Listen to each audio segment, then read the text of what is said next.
여러분 안녕하십니까? 오늘은 이해훈 기획예산처 장관 내정자를 둘러싼 논란, 그리고 이에 대해 유시민 작가가 내놓은 평가를 중심으로 이야기를 해보겠습니다. 이 사안을 어떻게 바라봐야 하는지, 무엇을 기준으로 판단해야 하는지에 대한 이야기입니다. 최근 정치권은 또다시 인사 문제로 시끄럽습니다. 이해훈이라는 인물이 적합한지 아닌지를 두고 각종 말들이 쏟아지고 있습니다. 그런데 유시민 작가는 이 논란을 전혀 다른 방향에서 짚습니다. 지금 시점에서 이해훈이라는 사람을 단정적으로 평가할 만한 데이터가 충분하지 않다는 것입니다. 그래서 더 중요한 것은 여당인 민주당과 이해훈 내정자가 청문회 과정에서 어떤 질문과 어떤 답변을 주고받느냐, 그리고 국민이 그 과정을 어떻게 지켜보느냐라는 점이라고 말합니다. 유시민 작가의 접근이 흥미로운 이유는 누가 옳고 그르냐를 먼저 가르려 하지 않고 무엇을 기준으로 판단해야 하는지부터 정리했기 때문입니다. 비평에는 반드시 틀이 필요합니다. 그 틀이 없으면 남는 것은 감정뿐입니다. 유시민 작가는 평가의 기준을 세 가지로 나눕니다. 취향, 도덕, 목적의 합리성입니다.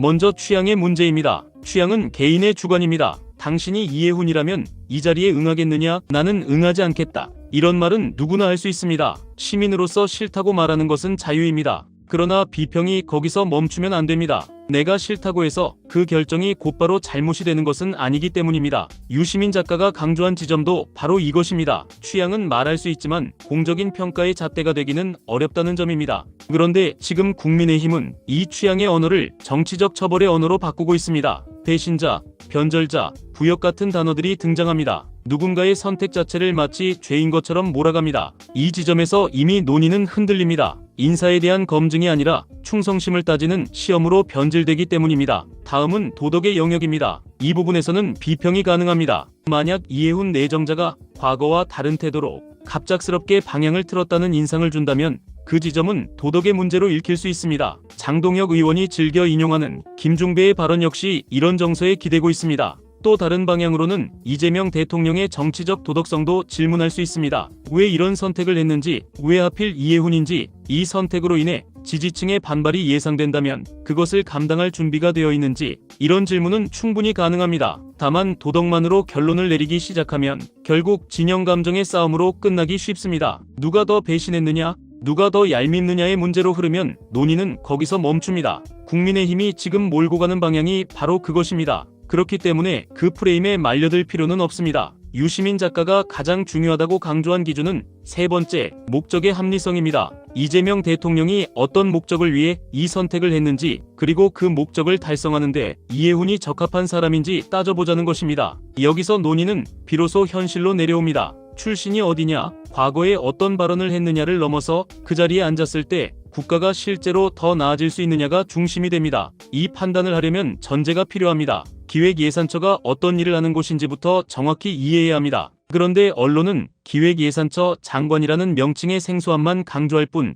정작 핵심적인 역할은 제대로 설명하지 않습니다. 기획예산처 장관은 과거에도 존재했던 자리입니다. 없어졌다가 다시 부활한 것입니다. 이름의 새로움에만 집중하면 청문회 역시 정쟁 구경으로 끝나버립니다. 기획예산처의 본질은 국가자원 배분입니다. 대통령의 정책은 말로만 존재하지 않습니다. 예산이라는 숫자가 되는 순간 정책은 현실이 됩니다. 그래서 예산을 다룬다는 것은 단순히 돈을 계산하는 일이 아니라 국가의 우선순위를 결정하는 일입니다. 유시민 작가가 소개한 참여정부 시절 국가재원 배분 회의 장면은 이를 상징적으로 보여줍니다. 장관들은 자료도 들고 들어가지 못한 채 백지와 연필만 들고 회의에 들어가 기획예산처의 설명을 듣고 서로 설득하고 반박합니다. 더 많은 예산이 필요하다면 그 필요성을 말로 입증해야 합니다. 그 과정에서 어떤 부처의 예산은 깎이고 어떤 부처의 예산은 늘어납니다. 이 회의는 형식적인 보고서가 아니라 실제 논쟁을 통해 결론이 나는 자리입니다. 이 과정을 주도하는 곳이 바로 기획예산처입니다. 대통령의 지시에 따라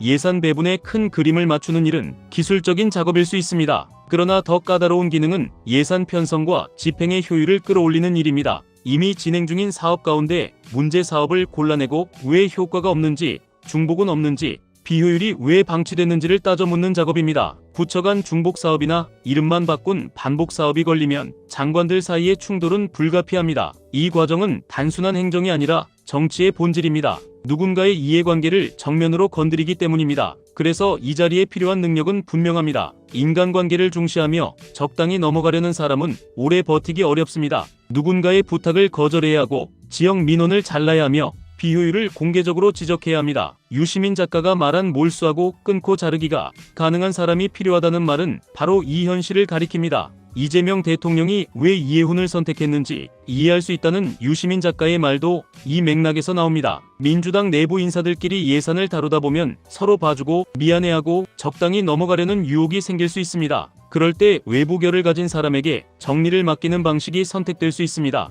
또한 보수 진영은 전통적으로 예산 집행의 효율을 중시하는 문화가 강하다는 진단도 덧붙였습니다. 결국 핵심은 이해훈이 그 역할을 실제로 수행할 수 있는 인물인지 여부입니다. 국민의힘이 배신자 프레임으로 몰아칠수록 질문은 오히려 더 분명해집니다. 이해훈이 정말 예산 효율을 건드릴 수 있는 사람인지 아니면 결국 정치적 제스처에 그칠 것인지 이를 검증하는 자리가 바로 청문회입니다. 김종인 전 위원장은 이 지점을 정면으로 짚었습니다. 그는 이재명 대통령의 선택을 획기적이라고 평가하면서 국민의힘이 후보자 발표 직후 곧바로 제명한 것을 옹졸하다고 말했습니다. 이 발언이 중요한 이유는 인사 자체를 무조건 실패로 규정해 정치 전쟁으로 몰고 가려는 국민의힘의 전략이 내부에서도 설득력을 잃고 있다는 신호이기 때문입니다. 김종인은 또 국민의힘이 과거로 회귀하고 있으며 이재명 대통령 공격만으로는 선거를 이길 수 없다고 경고했습니다. 이는 국민의힘이 어떤 정당으로 남고 싶은지 스스로도 정리하지 못하고 있다는 방증처럼 들립니다. 이해훈을 비난하는 언어가 커질수록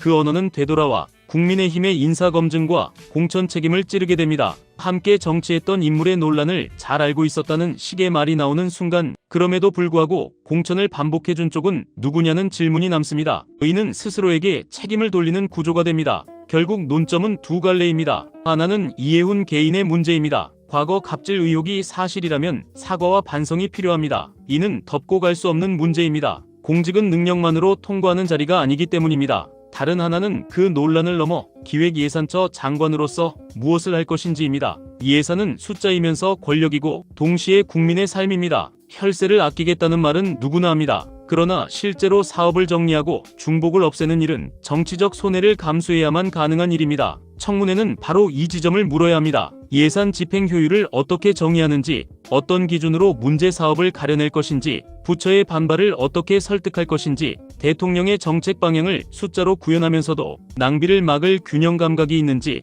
이해관계자와 어떤 거리를 유지할 것인지, 이것이 국민이 진짜 궁금해하는 질문입니다. 국민의힘의 공세가 아니라 민주당의 질문과 이해훈의 답변이 남도록 만들어야 합니다. 그 과정에서 이재명 대통령의 선택이 합리적이었는지도 함께 검증될 것입니다. 지금 필요한 것은 진영의 감정이 아니라 예산이라는 현실을 움직일 수 있는 사람인지 아닌지를 가려내는 일입니다. 그것이 국가를 위한 길이며 동시에 민주당이 더 신뢰받기 위한 길이기도 합니다. 오늘 이야기는 여기까지입니다. 시청해주셔서 감사합니다.